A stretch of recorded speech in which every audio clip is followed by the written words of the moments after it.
Mm.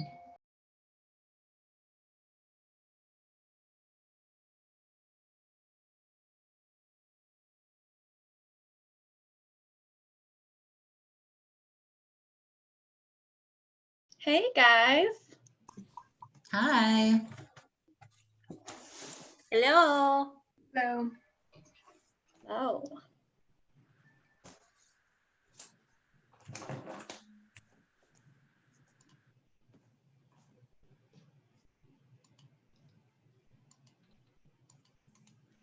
I feel like I'm working with like a ticking time bomb right now.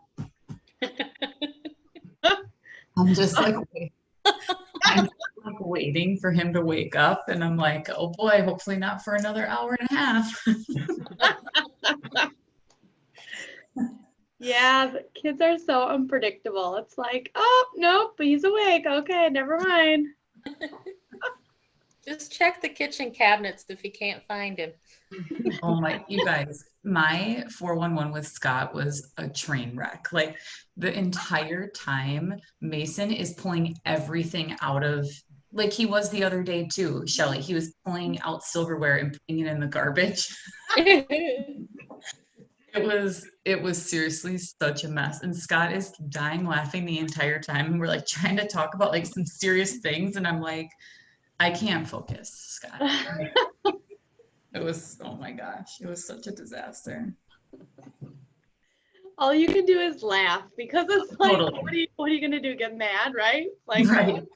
And like whatever. He was quiet. So I'm like, I guess that's a plus. I remember when my youngest son was probably about 7, 6, 7-ish. He was just in trouble all day. I said, you know what, Zach, that's it. Just, you're going time out. That's it. And he just looked at me, serious as all could be. And he said, Mama, can't you just spank my butt so I can go play? And I just looked at him and I'm like, no, this works better.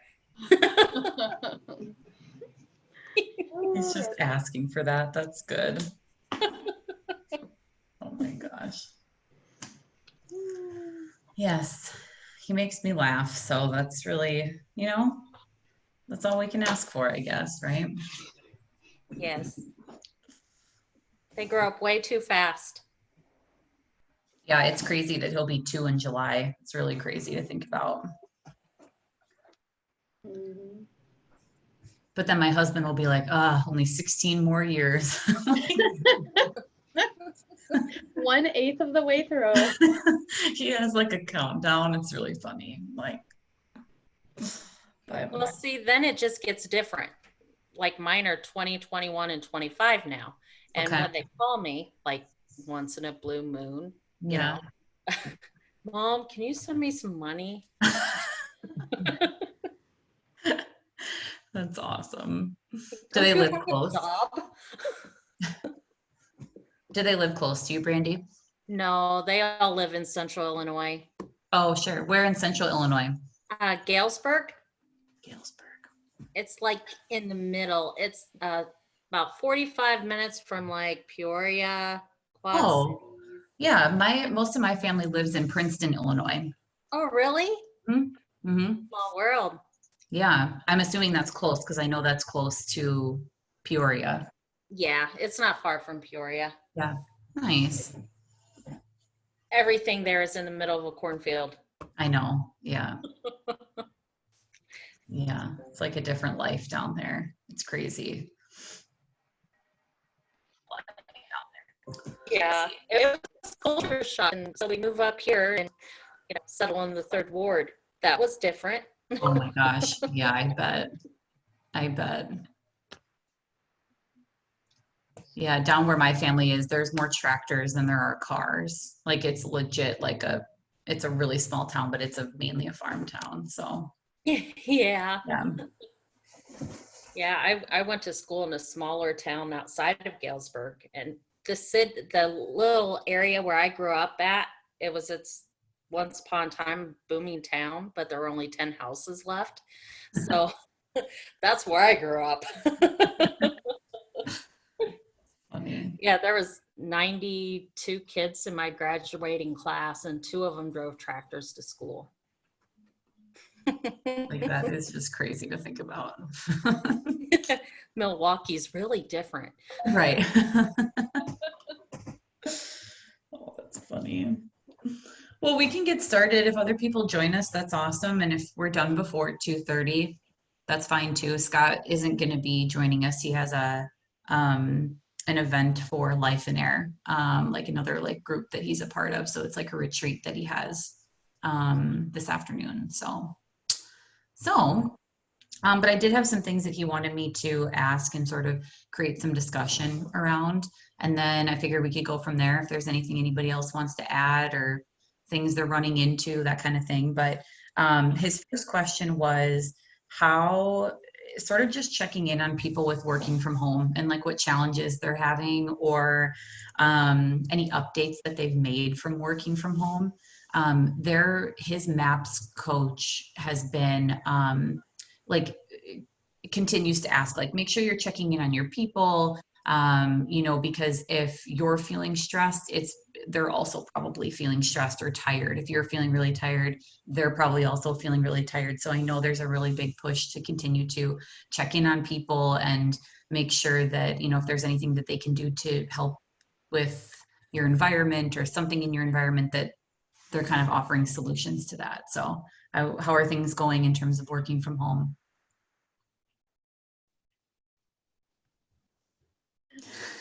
Not great. I feel like for me, like my hardest part is trying to get schoolwork done, and so it's just a struggle because and since we are still working, like, and everybody has their own struggle right now, but like I feel like we're working pretty much the same amount as before, and we have to babysit the kids and be having fun, and then we have to also teach them.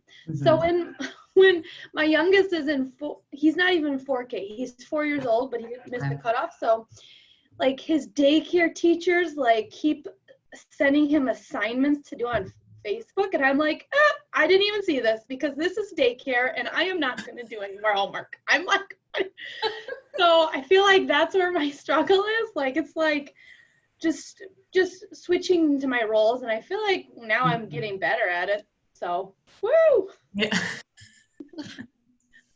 I don't know. I think with a lot of this, by the time we get used to it and we find a routine, it's going to be different again. So I can only hope. Yeah. So mine will be, I started this, watching so many Zoom videos and, things like that. And when I do go to the office, I'm like, I don't know if I know how to behave around other people now. Or put like normal pants on. Are yoga pants acceptable? Right. Leggings? Are leggings pants now? They are in my world. Because I have embraced the legging life. I don't even know if my jeans fit anymore. I wore a pair of shoes that I haven't worn in a while, and they didn't fit right. I think my feet grew. It is interesting though, kind of what you said in the sense of like, you like finally feel like there's like a new norm, and then it's going to change again when they do. Because I know even right now, like the North Shore office, they're coming up with like like a reopening plan if everything is okay to be able to reopen on the 26th, I think. So I know our market center is looking at doing very similar in terms of like putting a plan together or having a plan in place. And it was interesting listening to them because it was like, oh my gosh, like now I'm going to have to like get ready and drop Mason off, which I don't have to do right now. And it's like, you get comfortable being where you're at and figuring out a schedule, and now it's going to change again, but that's okay. Keeps things fresh, but I'll be interested to see what kind of plan that they roll out for like people coming back and working again in an office and what that's going to look like. So What about you, Yolanda? How's it going for you? Yeah, first of all, I want to say hi. I was saying hi before, but I didn't realize I was on mute. Oh. Why aren't you responding? I just want to say hi. I hope everybody's doing good. But so far, so good. There are some times where I feel like I wish I had a physical person to ask a question about, or, so there's a big waiting game when you email or text or, try to reach out for help on things. But other than that, I feel okay. I feel blessed because I don't have small children anymore. I'm here by myself. So I really, really take my hat off to you girls who are at home with children. Oh my Lanta. I could not imagine if I had kids at home right now. I couldn't. Already the stress of the coronavirus, and feeling, like keeping everybody safe, keeping yourself safe, and then taking care of a family and doing school. And oh my goodness. Yes. Hats off to you guys. Wow. You guys should be proud. Though. That's good. But I can see that though, in terms of communication, it's very different than being in person, Yeah. I will say it's helpful for us having Slack. Like I can Slack Katie questions and get a response like immediately because she's amazing. So, but I mean, Slack is a big resource for us to keep like communication going, whether we were in the office or not. But I think we've obviously relied on it more because we're not in the office, but yeah. Is Slack free? Or do you have to pay for it? It's not free, no. And we actually just are getting rid of it. I believe at the end of May, I think it's going away for us. And we're going to be using Discord is the name of it. It's free. Discord, yeah, Discord. It's a very similar setup as Slack. From my understanding, I haven't really I signed up for it because Jeremy told us to, but I haven't been in there using it. I don't know if you have it all, Katie. I kind of tried, and it's because I don't have to use it yet. It's same. I'm in the same boat. Yeah. But the problem that we're having is even if you set up conversations with certain people, everybody can see it. So that was one glitch that we got to figure out. Yeah. Yeah. Yeah. It was actually kind of funny. Jeremy he sent me a message on there, and I think Scott, because we have a channel for the three of us, and Jeremy was like, hey, can you guys, did you guys get this message or whatever? And I was like, yeah, I got it. And then Jen was like, well, I got it too. And then Mark was like, well, I should have just never said anything. I know. Yeah, I saw it too. It was so funny. I'm not there's top secret things that are even talked about, but it was just really funny hearing from them. So yeah, but I guess Scott uses Discord for his labs advisor committee that he's on. So, and I guess it's been working really well, I guess. So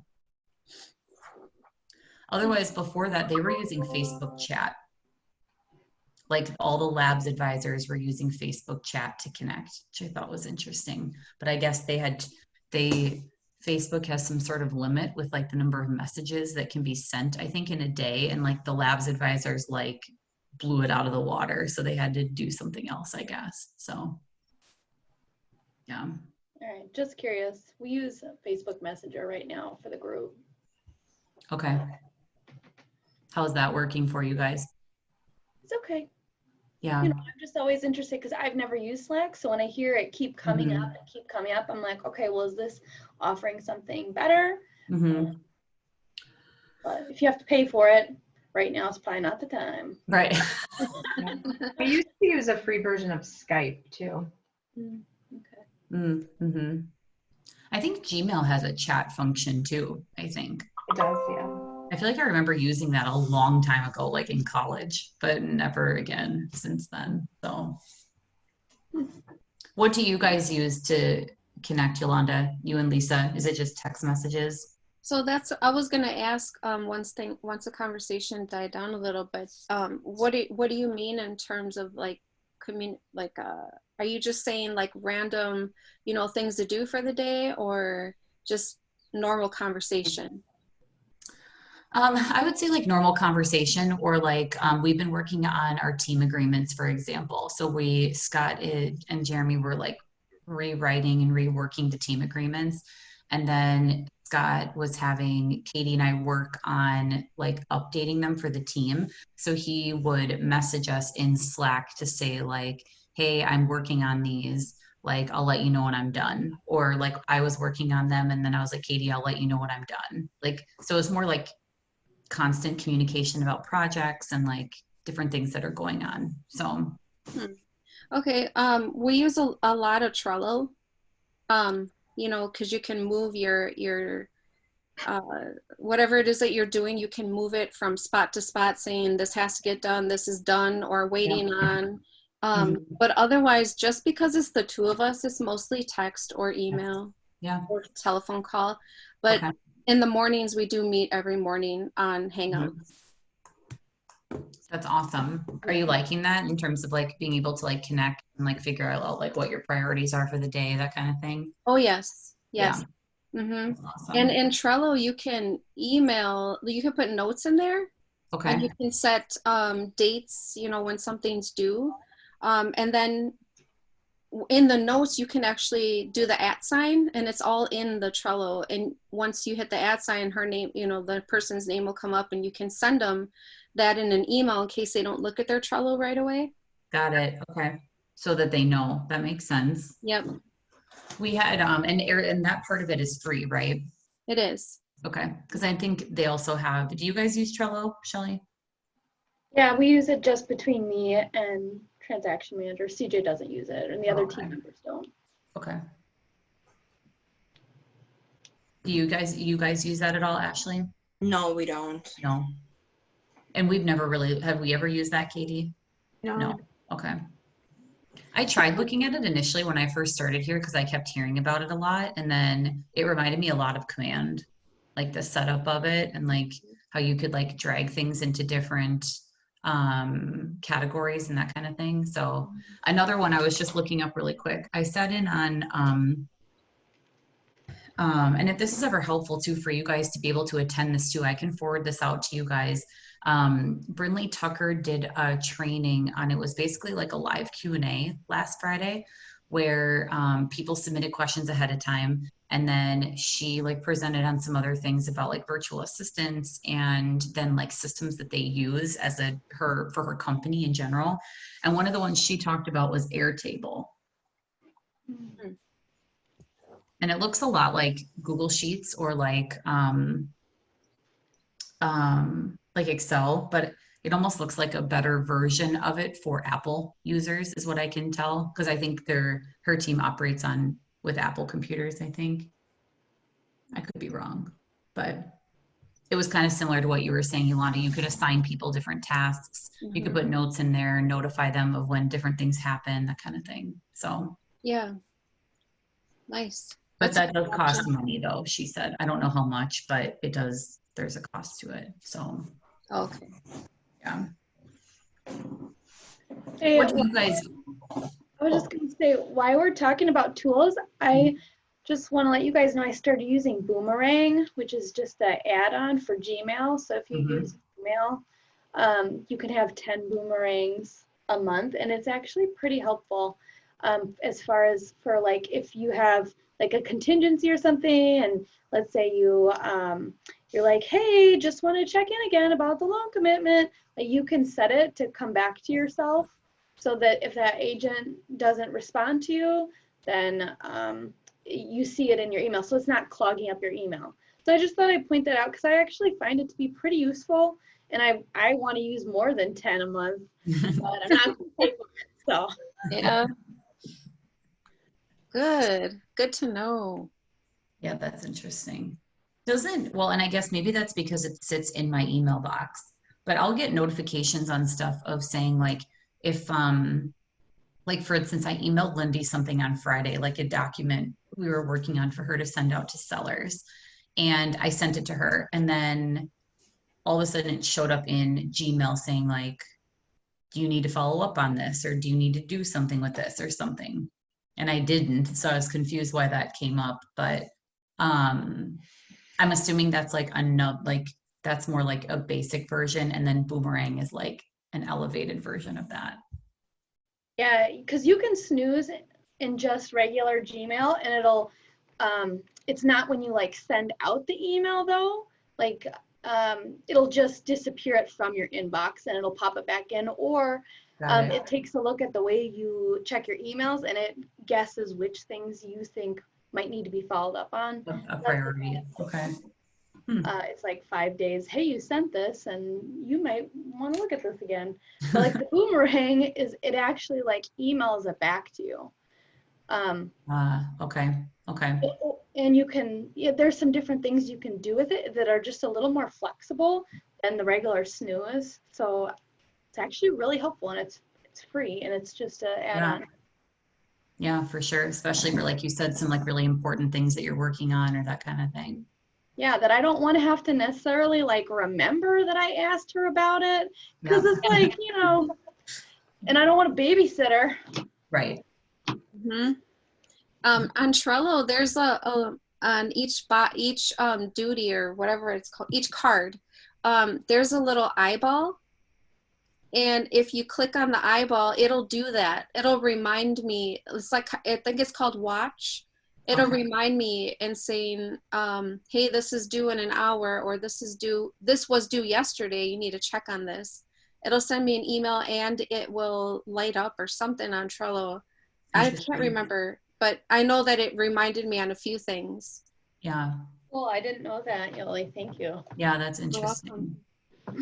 Yeah, maybe I should look back at using it. I tried to use it for like personal things too then, and then like I just kind of got overwhelmed. It was right when I started, so I felt like I was like learning way too much at one time.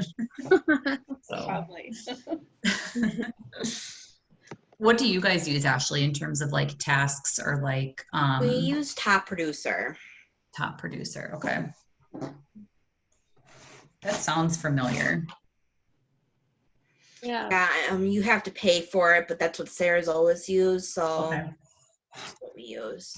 Got it. But that's a way for like you guys to communicate about like tasks or different things that need to be done, that kind of thing. Yeah, so I can assign due dates on stuff, and then it will pop up into my activities every day, so I know what I need to be working on, things like that. Got it. Okay. Nice. Well, and the other question that Scott had was talking about like virtual communication. I guess we already kind of talked about that in terms of like what people are using. It's a combination of texting, Trello, Facebook, Slack, Discord. Can you guys communicate through Top Producer, Ashley, or is it more through like text messages? Yeah, it's more through text messages. And then we have a team meeting on Monday, and then we do 2 Zoom meetings on Wednesdays and Fridays right now too. Okay, nice. Just as like a check-in, that kind of thing. Nice. Okay. How do you guys feel like all that's working for you in terms of like checking in with your teams and everything? You feel like it's enough or not enough?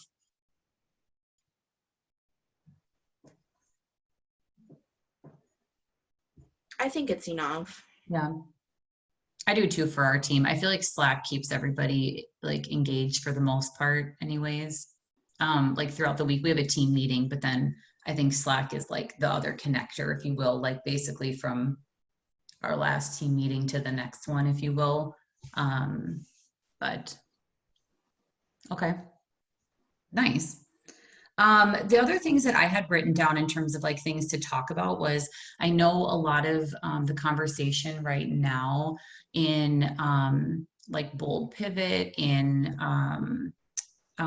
that morning like shift group on Facebook is been talking a lot about just to the market of the moment and figuring out how to sorry, my dog's like heavy breathing outside the door.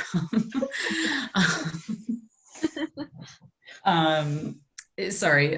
So then talking about like, how are you basically taking what's happening in the market and communicating that to your database, to the people you're connected to on Facebook, to educate them about what's going on. So I wasn't sure if there were any thoughts on that or any things that you guys are doing right now to help communicate to your database about numbers, about just facts, I guess is probably the best way to say it. I'm doing the hot sheet, and thank you for saying that because I forgot to do it today. the hot sheet and just kind of putting it out there for the Racine, Waukesha, Milwaukee counties. Okay. And on Facebook and on what is this called? Google. I forgot what it's called. I can make posts. It's like Lisa's website on Google. Google Business. What is it? Google Business. There you go. Okay. I just know I go there every day to put one out there. Yeah, that's the one. And that's pretty much it. Okay. For us that I know of. You know, she might do something on her own.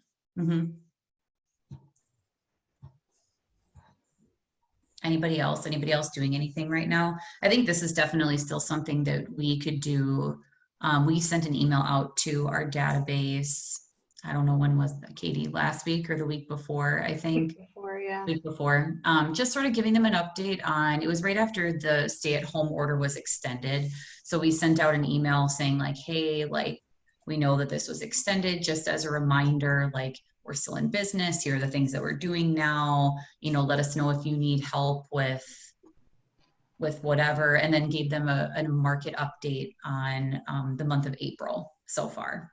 So, but I think we could definitely be doing more to communicate. There's no doubt about it.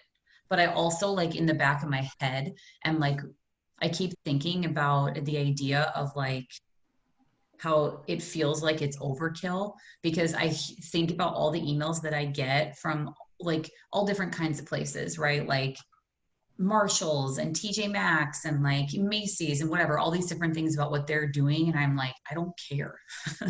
Like, I literally just delete them. So part of me in my brain is like, am I like, is that like a limiting belief that that's like what people would do with it? I don't really know, but it makes you think like, well, it needs to be something that would be valuable then and not look like everything else that you're already getting via email. So yeah, and I think that's where the market stats can set it apart a little bit. Just people want, you know, to know more than their neighbor, or, you know. Yeah.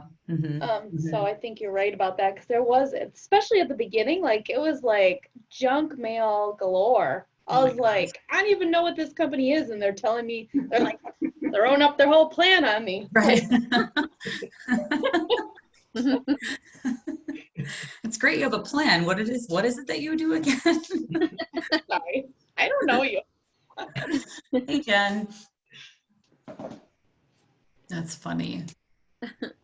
But we started to post just daily the last 24 hours, which, you know, I don't know how really helpful it is, but we get like almost 200 people see it a day. So I feel like it's just mind share. I'm sure people just scroll past it, because it's like when you don't have anything in your head to compare the numbers to, like I feel like it doesn't necessarily really tell you much, but it's pretty quick to do. So we've been just trying to do it.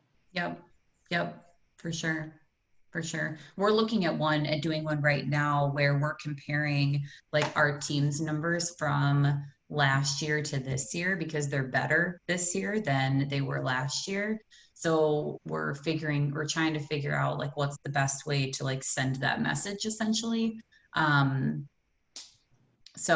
yeah, I mean, sometimes I'll pull numbers in MLS and try to compare last year, that time period, to this year time period, and the numbers aren't higher than they were last year. So it's more or less like also trying to figure out like, how do you message this so that even though the numbers are different, it's not necessarily a bad thing. You know, it's just like, how are you framing it so that it would make sense to the people that are looking at, you know?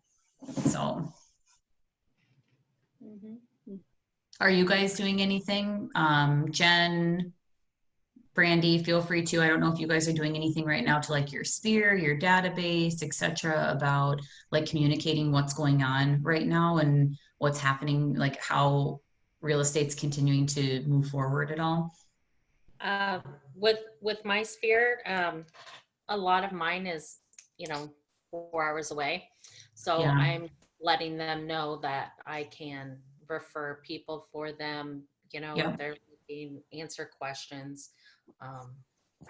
and locally trying to just connect with small businesses, Okay. you know, and just trying to be more present on social media, which is kind of a personal struggle for me, but I'm getting over it.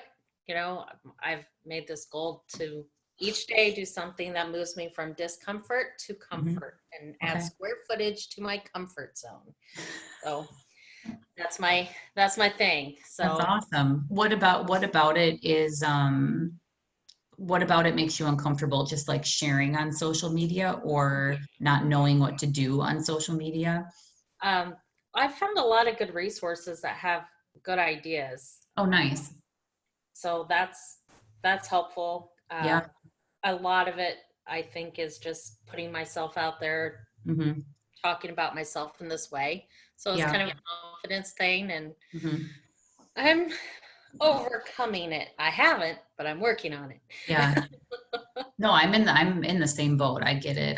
I was never really somebody that was that active on social media, and I've been trying to be more active, but like still staying authentic to like who I am, you know, and not trying to like be somebody that I'm not and share stuff that isn't me, if that makes sense. So yeah. Interesting. That's good about connecting with local businesses though. That's good. Yeah, it's kind of a challenge right now. Yeah, totally. But I am a big believer in the fact that that stuff pays off in the long run. Like those relationships and the different things that you're doing to connect with people ultimately will pay off in the long run in terms of like activities and effort in that way. So I've always thought about that from a sales perspective though, that whatever you continue to put out there will eventually come back to you, you know, if you're consistent about it. So I hope so.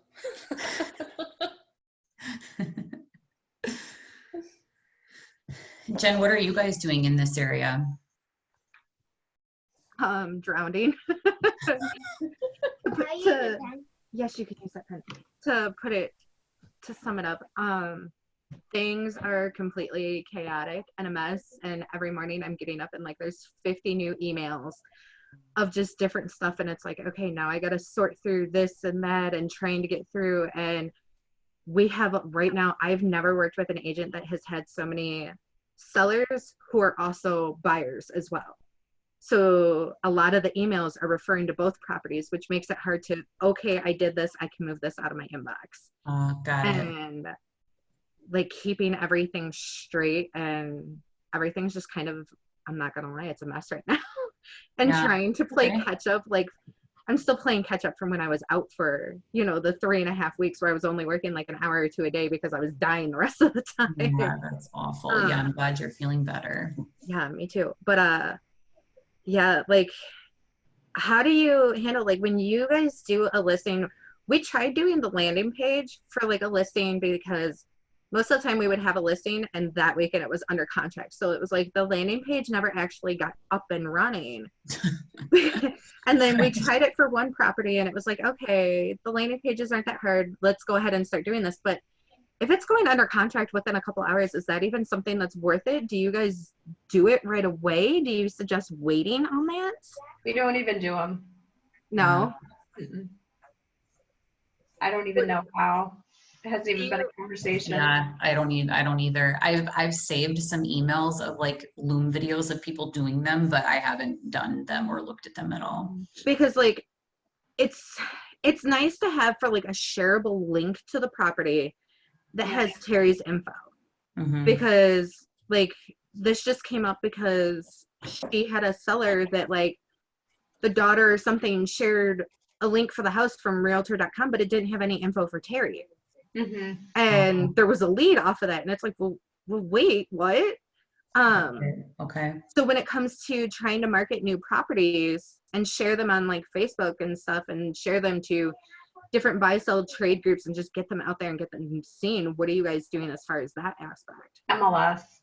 I always, as soon as a listing goes live, I always send the sellers the MLS link, because I always like them to look at it and tell me if it needs, revisions. Mm-hmm. How are you getting that link? Like, what is the way that you found that's easiest? On MLS, like the get link. Yeah, email. Where's that? Say Yes. email. Yep, click email. Just give me the link, it says, or something on the bottom. Yeah, interactive version, get link. Hold on, because I'm gonna like strangle myself if it was really in front of my face this whole time. Because I've complained about that because other MLSs, right there on the report page, right at the bottom, it says shareable link, and you can click that and just share. And I haven't been able to find it on this one, so I was adding me kind of like a buyer in the contacts, and then having to email me the link and stuff, but then it expires. I think even these can expire. They do come with like a date on them, but it's usually a decent amount of time. I feel like it's usually like, at least the ones that you sent me, Katie, for the social media posts, I feel like we're like a month. Maybe that's too long, but I feel like it was like something like that. Okay. Yeah, and sometimes the links get broken. Sometimes if we make like a change, I'll notice the link will change. They'll say, oh, this doesn't work, things like that. But that's just part of my, like, as soon as it goes live, I send that link to the sellers along with like showing time information, and I have them look at it. Because a lot of times, well, hopefully not a lot of times, but they can catch something crucial, like, hey, there's actually 2 bathrooms, not 1.5, or something like that. Then they can send it to whoever they want to. Are you okay? I get it, Jen. Yeah. Also, Joys of working from home. No, we talked about that before you jumped on, like what people were doing, and yesterday during my stop the farm noises on phone calls. Frozen 2 is always in the background of most of my calls. Just one more quick thing to say about the last topic is when it goes into delayed status, I'll use the MLS listing, and then once I see it show up on our website, then I'll use that link, because then it's right on our website, and it automatically will show up on your KW site. Like if you search for it, you have to search for it. So you search for the property on your site, like you're just looking up a property, and then you can copy and paste that link. And if you want to shorten it, you can use bit.ly to make it smaller, but it won't show up like as like, these are my listings. I actually am searching for it as if I were a client. Okay. That's a good idea. How are you utilizing and making the delayed listing work for you? Like, how do you guys do that? Because that was something that we had tried before, but it wasn't going exactly according to plan, and dates kept getting mixed up. And we do them always pretty much. They'll go delayed on like Wednesday, maybe Tuesday, and then live on Friday. And so what I do then is I'm social media pushing, because it takes like a day to get like the command stuff up and running, and even just all social media like boosts, like it doesn't like pop right away. So typically we won't see a lot of showings line up unless it's a hot property, but it just kind of gives us a chance to start building some momentum and to hopefully, find a buyer. okay. Because that's what we were looking into. But I mean, before like everything shut down, when we were doing the open houses, we were trying to do it sooner in the week to go live, like by like Wednesday or Thursday at the latest, just so that way there was more time to get out notice on like other sites like Zillow for the open house. But now I guess it doesn't really matter, which day you do it. Yeah, well, and if you go delayed on Tuesday, you can set an open house. Oh yeah, I get what you're saying. It doesn't push out to the other sites. Right. I think the reason why CJ, I think, always picked Friday is to try to lump up showings so that we weren't having like it shown to like 2 people on Wednesday, and then we get an offer of like 2 offers instead of like more than that. You know what I mean? Like, I guess there's a couple different ways you can think the strategy through. Yeah. If you do pay for Zillow, like if you're a premier agent, you are able to add, manually add listings, like delayed listings. It's a little bit of work. Like I have to add everything, add the pictures, add all the details. It doesn't automatically sync. So you guys do that? I have, yeah. If they give me a heads up, tell me about it. Have you found, because right now, like Terry she's not a premier agent, I don't think, on there. No, because I looked into adding the listing before. Have you found that like it's worth it in that aspect? Like if we were going to do it just for that, do you get enough from it? You know, we don't use delayed enough. I wish that they would use it on every single one where I can say that it helps. I would think it does because it's more eyes. Yeah. I love, the thing I love about delayed listings is I can get everything set up on the back end. I can get showing time set up. Like how many times, I can't tell you how many times Jeremy will put something live and 2 minutes later we have agents asking for showings and it doesn't take up to showing time for like 20, sometimes 30 minutes. I mean, we just had that happen the other day where Terry was like, okay, I clicked this and it's going live. And she's like, why are they texting me already? Like, I can't set up a showing. It's like, we literally hit the button 30 seconds ago. Calm yourself. Yeah. And if you try to do it, like I've had them do listings live on like 5:30 on a Friday. It literally takes 30 minutes at 5:30 on a Friday for it to sync up to showing time. Oh my goodness. So can you guys remind me again what it means when you put something in delayed?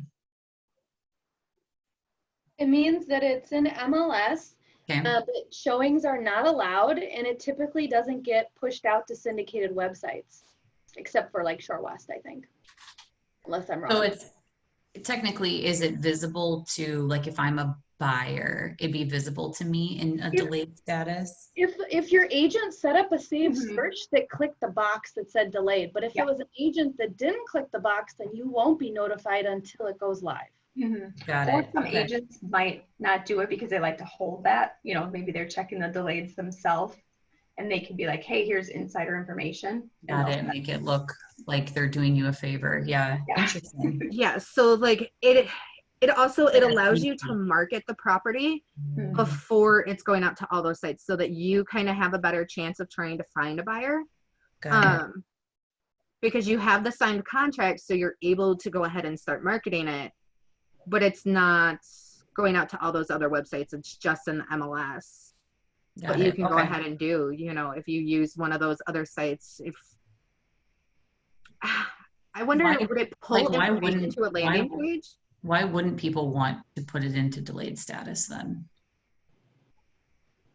An extra paperwork for the agents to get them. Some agents don't understand how it works and it's more work and Interesting. They tried it once and hit a wrong button and it didn't work and they don't want to try it again. Or they entered them the dates wrong in MLS and MLS find them. Yeah. Or maybe they're not sure how to explain it to the client too, because that's another thing. You have to explain it to them, because if it goes live today and they're like, okay, so I don't find it on any sites, like it's extra work in some. Yeah, and they can start getting showing requests right away too, which could be confusing for them, even though the showings don't start till the live date. But till the live date, got it. Okay, it might be confusing. Okay, thank you. That makes sense.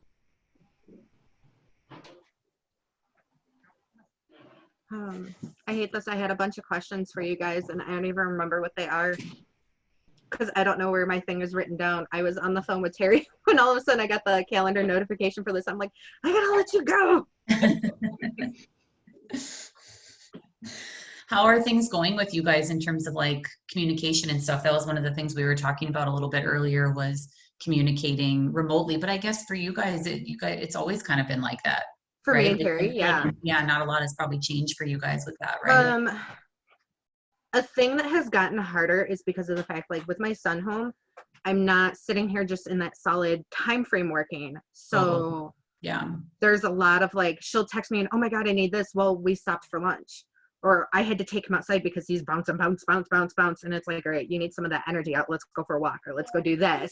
Yeah. So in that aspect, it's gotten a little bit harder. I did cut back my hours some just so that way I could squeeze in like the time for his schooling and stuff. Yeah. But something that I've thought about doing is having her set up for her. One, because it was recommended for her in the Monica Reynolds group, was the agent should never be giving out their personal number. Don't use your personal number for business. You should have something set up like a Google Voice number or something like that, so that you can shut it off when you're taking that break away from work. You shouldn't be working 24/7 like that. Yeah. And so I've thought about bringing, and she's wanted to do that, so I thought about bringing that up to her again, where if she did that for me, she did that for her. Text messages can go to the email, so then it's easier for categorizing and filing and going back and finding stuff, because there's so many times that she'll text me as she thinks of it, hey, can you add this person into our vendors list, but it's 6:00 at night and I'm having dinner, and then she'll text me something else that she thinks of, or the next morning if I'm getting text, that other one gets buried, and it's hard to always go back through and find it, where if you have it where it can go into the email. But then also recently we had a rental and her phone blowing up 24/7, like phone calls and text messages, and then me trying to pre-screen the applicants. I was trying to find a better way to categorize that, and so I was thinking, like, maybe if we set up a separate line for rentals too, to where that way it's not going to the agent line. You can sit down, okay, I have an hour, I'm going to work through rental stuff. Then you sit down and you have everything right there, and you're not jumping back and forth through your different text messages and stuff like that. Yeah. Yeah. And Katie and I have talked about that with Slack before too. Like if there's things that are said to do through Slack, it's like, it is easier to manage in your email, you know, that way, like you can, you know that you need to do that and then you can get rid of it. But I will say your recommendation, Jen, this was a long time ago, but being able to put a reminder on things in Slack that you need to do. I do that all the time now, and that has been very helpful, even though we're getting rid of Slack. But while I've had it, it's been very helpful. What are you guys moving to? Discord. Okay. I had someone else, she was one that really recommended like Slack or Google Hangouts, and we video chatted the other day, other week, and she was showing me how in Google Hangouts, the agent can just message her however. She's like, he's so bad. Occasionally he'll remember to go into the buyer section to update her something about a buyer, or the listing section to update about a listing. But other times he's on the go, he'll just send the message and she can actually move the message into whatever category it needs to go into. And I'm like, I like that feature. I like that right there, because that's Terry's biggest thing is if she's on the go, she wants to just be able to tell her phone, you know, text Jen and then say what the text message is. Yeah. And with Google Hangouts, like you can do that. Yeah.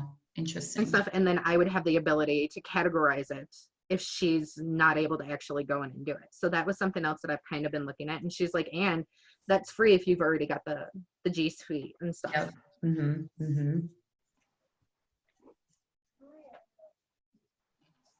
How do you guys handle as far as like for compliance on offers, what email address are you putting on the offers? Do you do the agents and then are you checking the agent's email, or do you have any of you put down like your email address too, so that the other agent right from the start knows to be copying you? My email is the one that's in MLS, because we're set up under the team and it had to go under my email. There's always a private remark that says contact listing agent Jamie Reinders or Jackie Boy. The offers are kind of a mixed bag. Some of them always will have just my email on them. Some will have mine and the listing agent. Okay. We do an intro email to them pretty soon after the accepted offer, like here's the accepted offer, and then we send like earnest money receipt, and we tell them who they're communicating with. Like if they're going to be with Renee, like if she's going to be the transaction agent, then it's her email. So there's a lot of emails and a lot of telling them. It doesn't mean that I don't still get emails about the whole thing, that the lender will email me every single week with the updates instead of her. There's plenty of forwarding and things like that. But I do have access to the agent's emails as well. Because that's Terry, she's used her main email for so long, and she's like, I was dumb. I used it for business. I used it for personal. Like, I just use that email for everything. And she's like, so I'm not ready to have another person in there. She's like, because I don't know what's in there. Yeah. And so she had set up another one where it's Terry at terrylewis.com, because I have Jen at terrylewis.com. And she set that one up so that way we could put that in the MLS. We could put that in the offers, and then I would have access to it and view it. and we still got to work on getting me access. But that one, she tried setting up filters and everything's a mess. She searches for stuff and she can't find it. Some agents aren't paying attention to email that one, and they're sending it to the Terry at KW one. Yeah, because if And they have she's her like, saved, they're just, you know, emailing the address that they always had, whatever their yeah. book, right? And so we've had, like, even though in the MLS it says to email this other one, They don't. we still have offers come in for the other, her main email address and stuff. And she's like, you know, do we put yours in there and hope that they see it? She's like, what's going on with that? Mm-hmm. Yeah. I Yeah, mean, that's hard. Like all the new ones, I would say the new ones, and then things in progress, they're just going to be going to the wrong ones. Mm-hmm. Well, and that's, I told her, like, something that I've had agents do when they first started using me as a TC is they had an auto message that went for every single email. If this is about a current file and my TC is not copied, you're not getting a reply. Yeah. Interesting. Right. Like for the first week, it was a nice message, and then you have those occasional agents that just continue leaving the admin or TC out, and finally she was like, if my TC isn't copied, you're not getting a reply. Yeah. Mm-hmm. Or just in her signature, like, please reach out to, you know, Jen. Mm-hmm. Always have it. So, but again, agents don't read, agents don't pay attention. You're always going to have some problems with that. I get offers all the time to my email, and I do use an away message on like the weekends, but I still get them and I'm still forwarding them on the weekends because I'm afraid they're not going to read the auto. Yeah. Yeah. An offer's going to get missed. So it's something that we struggle with too. Another thing is going back towards like marketing stuff. Do you guys solely handle like doing posts on the business page, or do the agents occasionally get on there and post themselves on the business page? CJ used to. He used to. Doesn't anymore. Sorry, Yeah, I'm excited to talk. Scott and Jeremy are able, they post on our business page. Lindy can post on our business page. I post on our business page. Maddie can post on our business page. There's a lot of hands of people that are able to. I've started recently posting on Scott's personal page, Jen's personal page, our business page. Yeah, just those three for the most part. Yeah. The reason why I asked is because I know like there's so many algorithms for Facebook and what goes out and what gets seen and this and that. And so it's like, okay, if I come up with a calendar, I'm going to schedule posts for these days, and they're just generic random ones. Mm-hmm. This day and this day, I'm going to do this one. I'm going to do a market update. And this day of the week, I'm going to post any of our accepted offers and stuff like that. So it's kind of all at once and do this. And like, I'll have a post scheduled, but then all of a sudden, like, we get an accepted offer at 10:45 at night and she's posting it, and it's like you're changing the algorithms, you're changing stuff because you're sharing from Facebook instead of going through command, and now I have to change this post that I've already got scheduled. And finally I was like, I'm done. But like it drives me nuts. Like I almost want to slap her hand sometimes and be like, no, don't do it. You're doing everything through command? I was trying to move over to doing that so that way we had that tracking aspect with it. Okay. Yeah. And do stuff. But I mean, is it just fine? It is what it is. Let her post and share it and just change stuff around. Is it better to be posting at the same time, you know, as what the reports say gets the most interaction, or am I putting way too much thought into it? Facebook is a big focus for me this month on my 411 in terms of like leads and ads and just trying to should work more together, because that's what I want to do. Well, and I think just based on your question here, and I know Shelly's going to be talking about this at our 4 p.m. Meeting too today, but I personally feel like a Facebook like Mastermind would be really helpful. I think it comes up a lot in these masterminds in general that people have questions about like how to use it, how to do a lot of stuff. And I feel like there's a lot that we could share. I know Zach Shipley has talked about this before too. So I'm going to bring that up to ELT, and maybe that's something knew we could throw in as like an option or something like that. But because I haven't been doing anything through command, I log in through Instagram and Facebook on my phone for the team. So I haven't done anything that's like automatic. I have like my own calendar that I work off of, like, but it's not automatic. So, but that would be a lot easier. Yeah, because I hate dealing with like the marketing aspect on Facebook and posting stuff. Like that is one part I've never been a fan of it ever. Yeah. And so I spent a good chunk of time like going through and trying to find different types of calendars and stuff for agents and ideas for posts. And I found a couple where I was like, okay, I'm gonna combine these and kind of come up with a template for the month. Yep. But then I was like, do I need to post something every day? Is it better to just do like every other day? Yeah. Like, but I would mix it up, and so you get an accepted offer and you want to post about that. It throws off other things that you've done. Or that's even happened with us too, where like we'll get an accepted offer like later in the day and Scott will have posted some weird meme on his page and I want him to get traffic to his weird meme, and I don't want to like dump like back-to-back posts, kind of what you're saying. Right. I'll hold off and do it the next day for him. But yes, it's a lot to like be like, well, I posted it here, but not here, but here, and I'll do it here tomorrow. So yeah. Well, and as I said, you want to take into consideration their algorithms, because if you're posting two things in the day too close together, it's not going to show everybody both things. It's going to pick one. Yep. And so then it's like, well, what do you want? You know? Yes. Yep. When it's things that are like timely, like I always go with the thing that's timely and table the thing that I had scheduled. Yeah. So, and I like a lot of the times, like I try to use the scheduler in command for just regular posts, but then sometimes you can't, because like this morning I was putting in a new listing sign. So I use that for a story. And then CJ, he had an accepted offer, and he put up a sign, and I was like, hey, I need a picture of you, because like everything on our page has been me lately. I'm the one like putting up signs and like going to houses. And so I'm like, okay, give me this picture. Does anybody else work on that team? I know, Jesus. Team Shelly. I'm just kidding.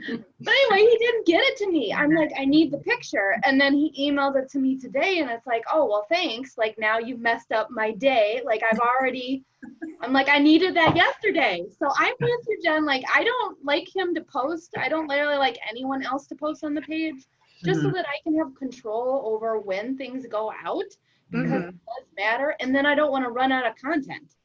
Right. Well, and another thing, like if I do the congrats to our buyers on the accepted offer or something like that, it's usually short, simple, sweet. Terry does it, and like there's a whole paragraph about how much they've worked together and how long they've known each other and this and that. And it's like, I kind of want her to do the writing for it, because she adds that personal touch to it, where it's like, I don't know any of that. I don't know your history with them to go into detail. So I'm like, it looks better when she does it, but don't do it at 10:45 at night.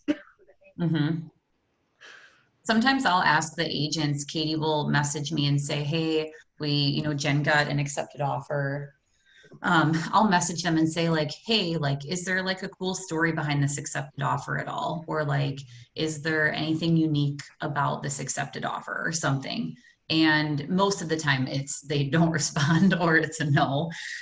Jen's the best about it in terms of like giving like a little bit of feedback or whatever. But to your point, I love to make it more of a story, and it's way more relatable than just, oh, congrats to our buyer. It's like, oh, like, this buyer's been working really hard to save for a down payment and this and that or whatever. I feel like it's a lot more relatable if it's story related. So I'm almost thinking maybe I can send her an email or something, or have her, as soon as she starts working with them as a buyer, or once they start looking at houses, hey, let me know what you want me to post when they go under contract. Give it to me then.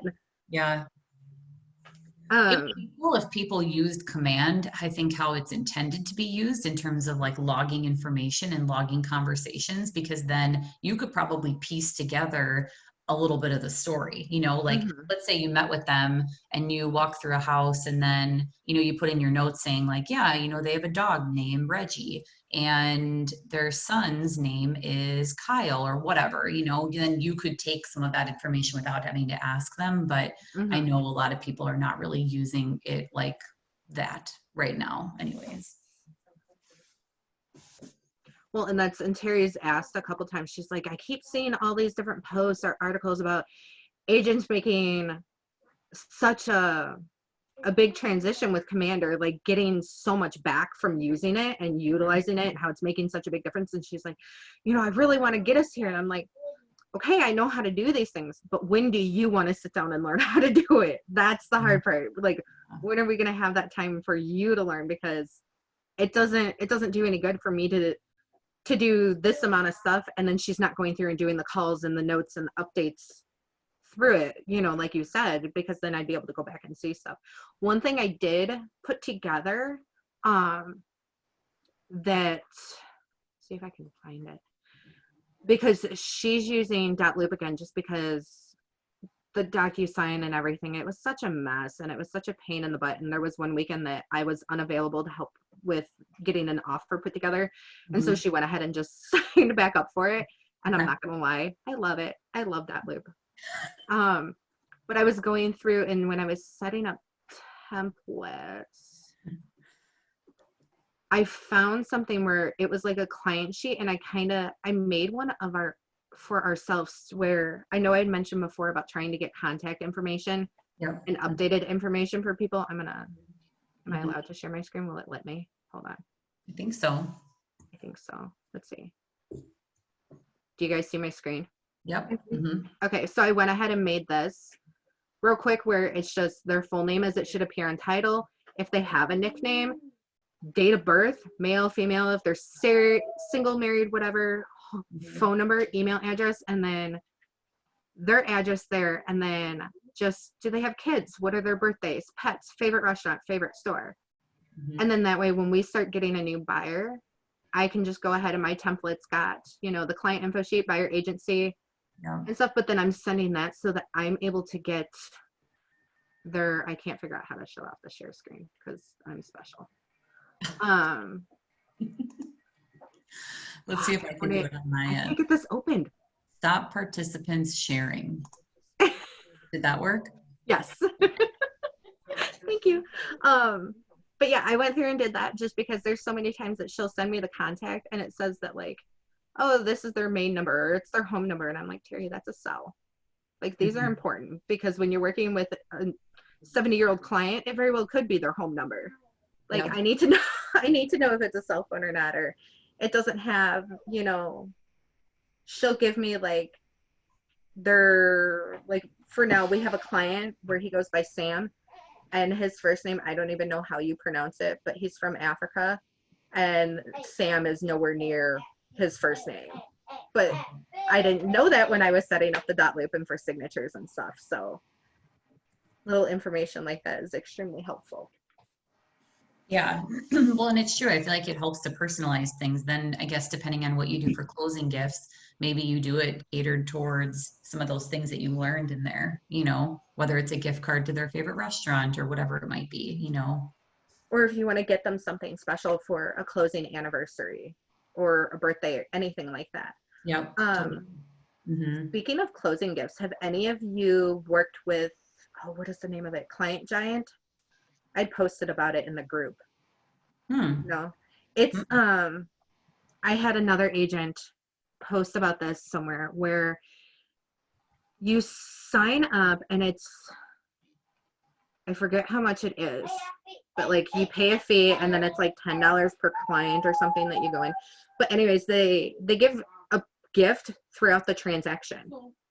So like you get one when they go under contract, you get one once loan commitments met, and then they do a customized like closing gift.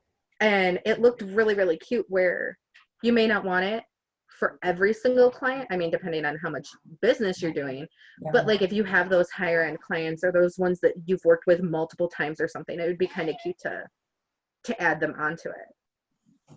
but I was trying to find someone who's actually used it more. And that way I can get feedback as far as like, how good are the gifts? Have you gotten anything from it? Do they make mention of it? How did you hear what the actual value is? How did you hear about them initially? One of the agents that I used to work with, she has an agent accountability and like training page group that she had put together. And so she had posted in it because she came across it. Okay. So I was like, what is this? Because I like the idea of like doing different things or having custom things. And yep.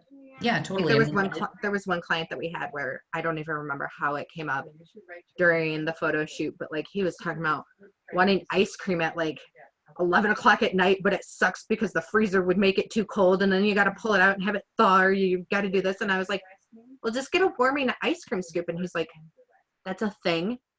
I'm like, yeah, it's a battery operated ice cream scoop where it's heated so you can pull it out. And he's like, that sounds amazing. So we went ahead and we got him one to go with the closing gift, and he thought it was great. I've never heard of that. Yeah. Well, I feel like I need one of those. I had a friend that used to stick it in the microwave, and I'm like, no, don't do that. Ew. That's funny. Well, and I guess going off of what you just said, that agent that you were connected with in terms of how you found out about that, I was curious if like what resources people were using right now to kind of plug into, if there was anything new that you found or anything that you found that's helpful, whether it's Facebook or, I mean, that's all I really know of in terms of different groups and things like that. But is there anything that's been helpful for you guys at all from a resource perspective? Once these trainings are all on YouTube, I will love going through that channel because I have missed so many of these. Yeah, I agree. I know they're really close to doing it, so that'll be awesome to be able to have that as like a resource. Totally. There's one webinar thing that is it bookmarked on this or on my other computer? One that I'm a big fan of is Your Journey with Jenny. She's out of Tulsa, Oklahoma, I believe. Her stuff is always, it's very interesting. I feel like I get a lot of ideas from her in general. If it's not like the same thing she's doing, but like something similar to what she's doing. That's been one that I've been a big fan of recently. I used to follow that one a lot more. And then over the past few months, like everything was just so swamped that I'm not really able to keep up on the different pages and groups that I'm a part of. But I know that was one like last year. It's been a lot. Like there's a lot in all of those groups, that Shift Pivot group, that Remote Revolution group, the admin group, there's no doubt about it. I have bookmarked like too much information. There's another training where it's like bulletproofing the transaction. And it's about like, it was in one of those admin groups where it's about, just making sure that everything is on top of, especially with the way that things are going now. Yeah. That in the comments, it had a couple parts where I was like, ooh, I really want to see that. And so I've got that bookmark, but it's on my laptop. Are any of you either signed up for the Bold, or are any of you going to be using the agent's account that signed up for it to like see the material, maybe watch the videos to be able to help hold them accountable and kind of learn what they're going through with it? Yes, like, Scott, is that something that I should be doing? Scott and I are both signed up to attend it. Katie signed us up for it yesterday. Yeah, so we'll be, I don't know from like an accountability perspective what that's going to look like, but Scott and I are both going to be going through it and like have the materials and that kind of thing. So hoping to be able to like share a lot of that knowledge and like those materials with other people once they're available to us, if you will. Yeah. That's because I had thought like, if they're going to have like the different scripts and the different stuff, the worksheets and stuff, like I would like to put that in the drive to where like she can go back and use them at any time. Or if we have other agents that come on, okay, we want you working on this. This is what you need to do. I'd like to kind of have a folder put together. And so I was half tempted to sign up for it. And then one of the agents, like, they're going to have you calling too. If you sign up for it, you have to do that homework too. And I was like, not sure I'm okay with that. So then they had mentioned like, well, if Terry's doing it, just go into her account or just get the stuff, and then that way you can put it together. And if you want to watch the videos, just do it that way. So I was like, huh, that's kind of smart. Yeah. Mm-hmm. Shelly, you're making me hungry. I know. Sorry. I was like, whoa, what is she eating? Good. I have like no snack food, which is good probably.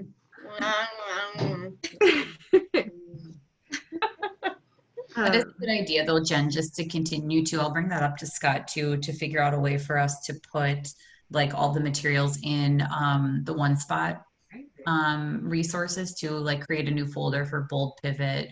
From what I can tell, at least from yesterday, I only was able to attend like half of yesterday, so I still need to watch it. But the first day it was like really similar to the Bold that I attended in October in terms of the spreadsheet of like, who do I know? And a couple different mindset things looked similar, but some of the other stuff looked new around mindset, which I was excited to see. So, but it'd be good to be able to have all that information stored so that, to your point, you could pull it and put it into like an onboarding folder that you guys have or whatever, you know, for. Right. Like kind of like go along with some of the stuff that we have from like the Monica Reynolds thing. Yeah. You know, and just be able to have that to go back to and look at. Yep. And then that way, as I said, if I have a copy of it, then it's easy for me to build things off of that. Yeah, for sure. Mm-hmm. Why are puppies in the background? I want to play with them all. Even though I've got mine over here is snoring. I'm surprised you don't hear her. Yeah, mine's laying at my feet. I have 2 questions. The first one is there a letter out there introducing yourself to your sphere? I keep saying I'm going to work on one, and I need to get that started at least.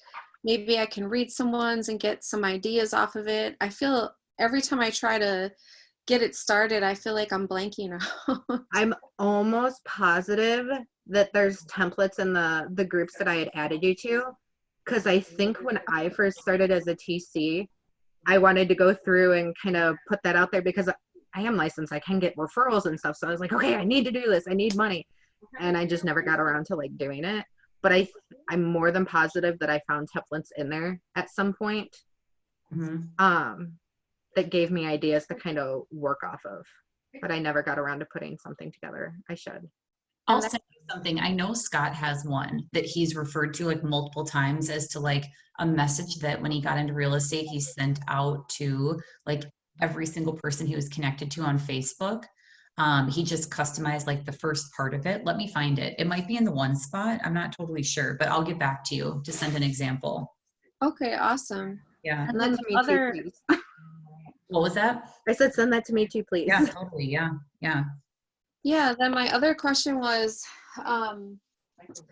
like Jen was talking earlier about having a business phone number. I'm learning that too in the Monica training. And so I talked to Lisa about it, and I was trying to get ideas from people to find a telephone number that not only is local, but also that we could share, like maybe I could answer during work hours and then transfer the number to her in the evenings and weekends.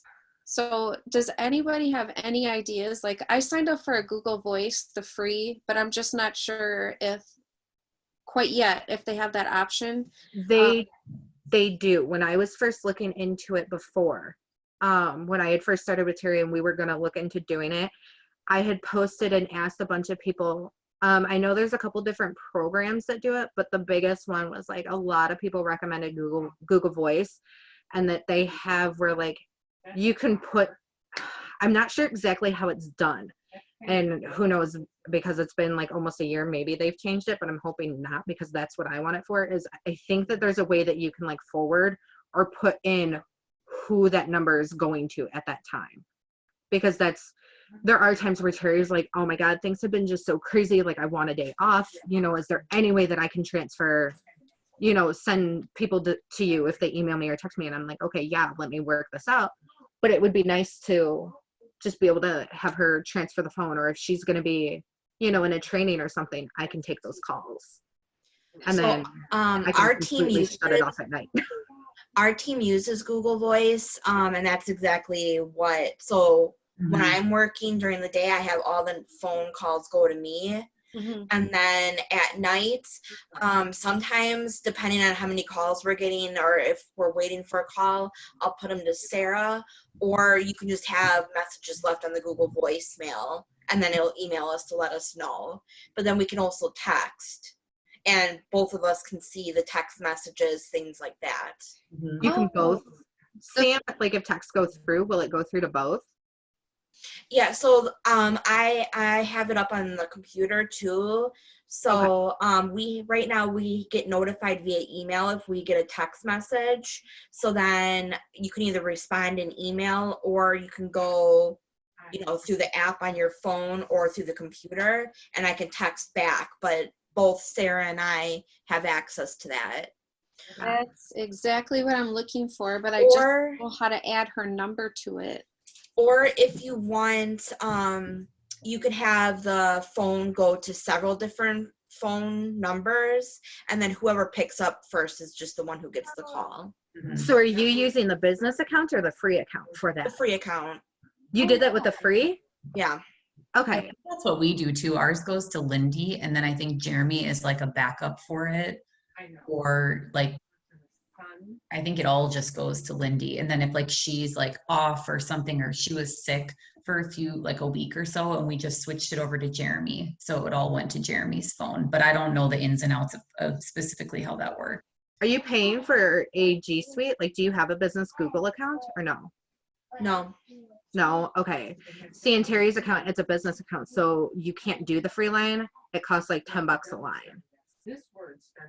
So I'm wondering if there's some way to, I don't know, like maybe set up like a free crappy Gmail account and then do the phone number with that and have all the emails and stuff just forwarded to like mine and her email. And then that way it would be free. Yep, that's exactly what I did. That's how I set up the free one, but I'm trying to figure out how to add her number and email so she can get notifications too. You should just be able to go underneath the settings and add a number and add an email. Sometimes I think it's a little bit easier to do that on the computer too. Excuse me. Versus your phone, you're saying, right? Yeah, it's just, you can see things better. And yeah. And that's what you use as a business number? What was that? And that's what you use as the business number? Yeah, so that's what's on all of our advertising and everything. It's the Google number. We don't give out Sarah's personal cell phone to her clients or anything. Yeah. Oh, that's awesome. Thank you. Do you feel tech savvy enough that if we come to you with questions and need help, you could help walk us through it? Yeah, I probably could. Okay. Because I know the benefit of having the paid Google business one is you can transfer calls in that. okay. So sometimes I have to say, I'll have Sarah call you back, and I'll just say she's on the other line or whatever. But okay. Interesting. Okay. I'll have to spend more time looking into that. We must have the same setup, because from my understanding, like Lindy doesn't transfer people right from like a sign call or something like that. It's usually like her setting something up for someone to call that person back, or like an appointment or something. So. And John, just keep in mind that with the Google, if you do end up paying, it's per line. So whatever the amount is, you have to pay that double. Yeah, it would be, when I looked, it was like $10 per line. Because I was having to look into it, one for this, and then I was also trying to find out if you can do it, like have more than one Google number for a phone, because I would like it for my other side business as well. I would like to set up a line for that, and then that way I'm not using my personal number for it. Yeah. Yeah. I think you could have multiple Google numbers. Yeah, it was like You can't have multiple if you're setting it up from your phone, but if you're setting it up from your email, then you can have multiple numbers go to a single phone. Okay. But yeah, because I have the G Suite account too, it would cost me the $10 per line. And so that's, before I pushed for it with Terry, I wanted to see like, okay, is it really worth it? Is it really going to help out to have, you know, that separate business line and stuff? But that's, I think it would be way easier for tracking and keeping things in order. Yeah, is there a report from something like that then, so you can see like how many people called that number? Ashley? I don't know, not that I know of, but I mean, I can see all the calls and everything on my computer and on the phone. Cool. Just and what's nice too is then clients that don't have your number either, because you can just make calls right through the Google Voice. So that's also nice. Yeah, for sure. Sorry, what were you gonna say, Shelly? I was just gonna ask what you guys are seeing as far as like deals falling apart. I know when we first kind of went into coronavirus, we saw a little bit of that just with, you know, everything changing, job situations for buyers. And I was just wondering what you guys have seen like in the field. If you've had cancellations more than normal, if so, what are they from? We only had 2, and that was right in the beginning. One was with you guys too, just for job furloughs and things like that. So, but besides those 2, we haven't really seen anything. We just had a deal fall apart because of that, because like she was a teacher and there were so many issues with like verifying her work and her income and stuff, and we kept having to extend it, and the lender kept saying, oh, we need this and we need this, oh, now we gotta have her mom as a co-borrower, and then oh no, now that's not gonna work. And finally, like, we were days out of contract, we still hadn't received the loan commitment, and so we're like, okay, we're canceling and moving on. And it went under contract like right away, and it was a cash deal, and it went under contract like Monday, and we're closing. Buyers are wiring money on Friday. Wow. So it worked out better. But that was kind of the only thing that we've really had as far as anything being affected by it. We've had some cameras. I keep track of them, but I don't always know the reason, so I don't have that column filled out. I have at least one where the buyer said it was COVID related. They were investors, so they may have just used that as an excuse.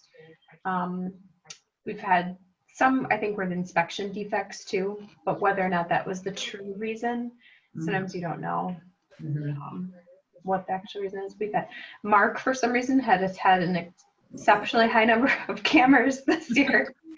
That started even before COVID, so I don't know, I think he jinxed himself for hardly ever having any in his career, and then all of a sudden he got a ton.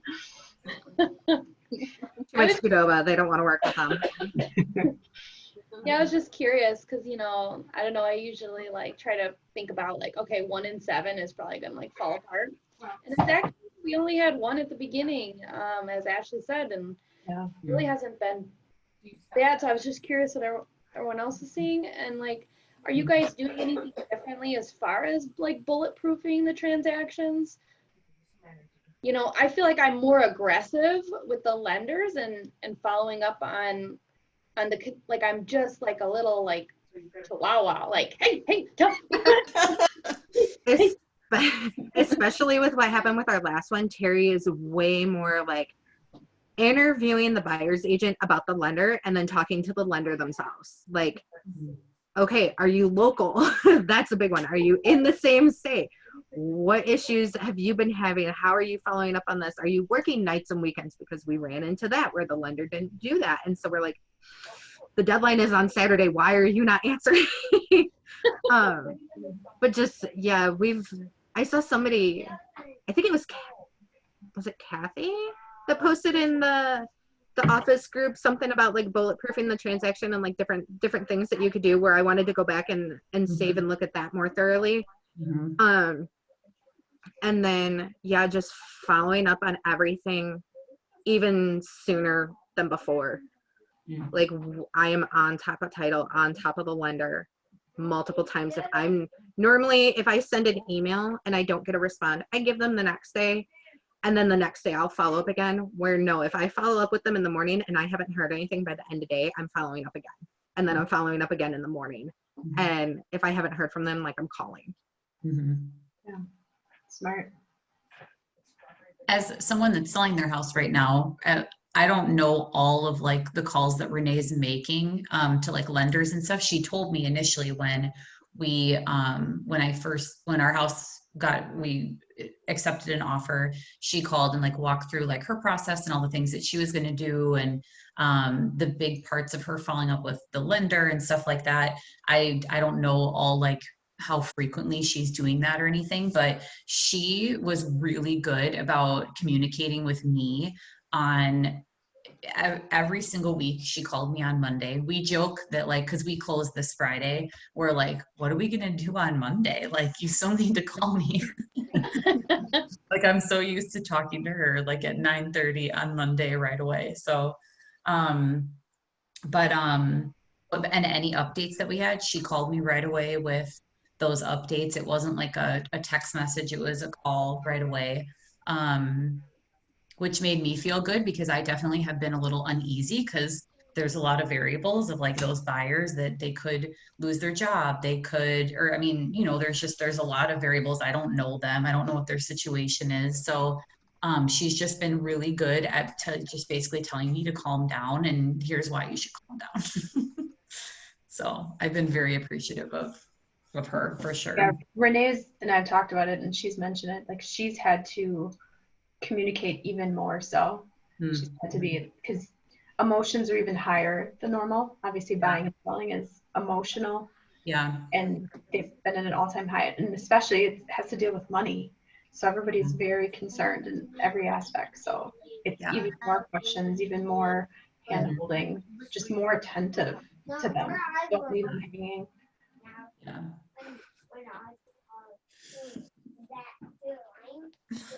Yeah, I would agree. I feel like I'm touching my files more too. Like, I'm going through them twice a week instead of like every single one I was doing just once a week, and then I would just handle things as they were coming up. But now I'm touching all of them twice to make sure that nothing falls through the cracks. And I also feel like right now our transaction manager, like, she's in training, and she like, it's too much for her. So she's just doing like contact management. So I'm doing all the transactions again, and I work less, and there's more going on. So I've had to be more efficient, and it's crazy what you can do when you're pushed to, you have to. And I'll be darned if a transaction falls apart because I didn't follow up on something, right? So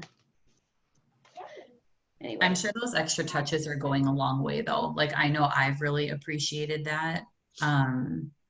Just always feeling like that everything was fine. You know what I mean? Whether it was an email from Katie or a message from Renee or something. So yeah, especially right now, like you said, Katie, I think that's a perfect way to say it, with emotions being really high for in a lot of areas, not even just with buying and selling a house, but like people maybe being concerned about their own health, their family's health, in health in a lot of ways, like mental, emotional, I mean, all different. I mean, there's a lot going on. So yeah, I think you really can't over communicate. And I think if you are, then I feel like people would probably tell you. I'd have to guess, you know.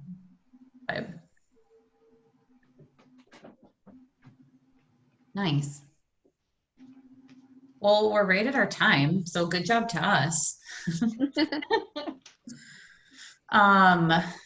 Yeah, so I'll work on that letter for you, and see if I can find that. I'll send that to you guys, and then I think that was the only other thing. But yeah, as always, I mean, I think this is such a good group. Like, if there's a way to keep the conversation going for questions and stuff like that, I mean, feel free to send, whether it's a Facebook message or something like that to keep the conversation going, we can always do something like that. So I'm just so happy that this reminder went through to my phone, because I finally now have my KW email synced to my phone. So it went through, because not having that interaction, not having people to go to with the questions and, hey, how are you doing this? How are you working with this? Like, just getting this, I feel so much better. Yeah, it's nice to see people and hear how they're doing it and hear what's working and not working. Totally. Yeah. Cool.